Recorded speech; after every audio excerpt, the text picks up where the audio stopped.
पवित्र शास्त्र नीति वचन अध्याय 11। छल के तराजू से यहोवा को घृणा आती है, परंतु वो पूरे बटखरे से प्रसन्न होता है। जब अभिमान होता तब अपमान भी होता है, परंतु नम्र लोगों में बुद्धि होती है। सीधे लोग अपनी खराई से अगुवाई पाते हैं, परंतु विश्वासघाती अपने कपट से विनाश होते हैं। कोप के दिन धन से तो कुछ लाभ नहीं होता, परंतु धर्म मृत्यु से भी बचाता है। खरे मनुष्य का मार्ग धर्म के कारण सीधा होता है, परंतु दुष्ट अपनी दुष्टता के कारण गिर जाता है। सीधे लोगों का बचाव उनके धर्म के कारण होता है, परंतु विश्वासघाती लोग अपनी ही दुष्टता में फंसते हैं। जब दुष्ट मरता तब उसकी आशा टूट जाती है और अधर्मी की आशा व्यर्थ होती है। धर्मी विपत्ति से छूट जाता है, परंतु दुष्ट उसी विपत्ति में पड़ जाता है। भक्तिहीन जन अपने पड़ोसी को अपने मुंह की बात से बिगाड़ता है, परंतु धर्मी लोग ज्ञान के द्वारा बचते हैं। जब धर्मियों का कल्याण होता है तब नगर के लोग प्रसन्न होते हैं, परंतु जब दुष्ट नाश होते तब जय जयकार होता है। सीधे लोगों के आशीर्वाद से नगर की बढ़ती होती है, परंतु दुष्टों के मुंह की बात से वो ढाया जाता है।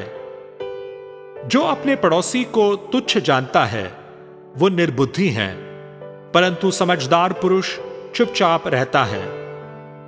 जो लुतराई करता फिरता वो भेद प्रकट करता है, परंतु विश्वास योग्य मनुष्य बात को छिपा रखता है। जहां बुद्धि की युक्ति नहीं, वहां प्रजा विपत्ति में पड़ती है, परंतु सम्मति देने वालों की बहुतायत के कारण बचाव होता है।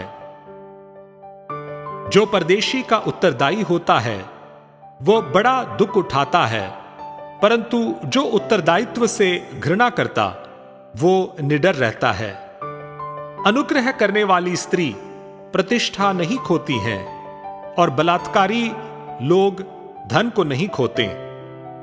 कृपालु मनुष्य अपना ही भला करता है, परंतु जो क्रूर है वो अपनी ही देह को दुख देता है। दुष्ट मिथ्या कमाई कमाता है, परंतु जो धर्म का बीज बोता उसको निश्चय फल मिलता है। जो धर्म में दृढ़ रहता वो जीवन पाता है, परंतु जो बुराई का पीछा करता वो मृत्यु का कौर हो जाता है। जो मन के टेढ़े हैं उनसे यहोवा को घृणा आती है, परंतु वो खरी चाल वालों से प्रसन्न रहता है। मैं दृढ़ता के साथ कहता हूं, बुरा मनुष्य निर्दोष न ठहरेगा, परंतु धर्मी का वंश बचाया जाएगा। जो सुंदर स्त्री विवेक नहीं रखती वह थूथन में सोने की नथ पहने हुए सुअर के समान है। धर्मियों की लालसा तो केवल भलाई की होती है, परंतु दुष्टों की आशा का फल क्रोध ही होता है। ऐसे हैं जो छितरा देते हैं तो भी उनकी बढ़ती हो जाती हैं, और ऐसे भी हैं जो यथार्थ से कम देते हैं और इससे उनकी घटती ही होती हैं। उदार प्राणी हष्ट पुष्ट हो जाता है, और जो औरों की खेती सींचता है उसकी भी सींची जाएगी। जो अपना अनाज रख छोड़ता है उसको लोग शाप देते हैं, परंतु जो उसे बेच देता है उसको आशीर्वाद दिया जाता है।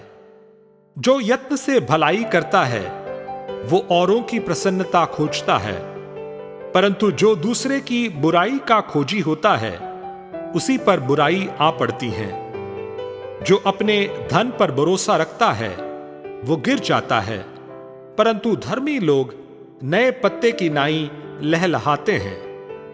जो अपने घराने को दुख देता उसका भाग वायु ही होगा, और मूढ़ बुद्धिमान का दास हो जाता है। धर्मी का प्रतिफल जीवन का वृक्ष होता है, और बुद्धिमान मनुष्य लोगों के मन को मोह लेता है। देख, धर्मी को पृथ्वी पर फल मिलेगा, तो निश्चय है कि दुष्ट और पापी को भी मिलेगा।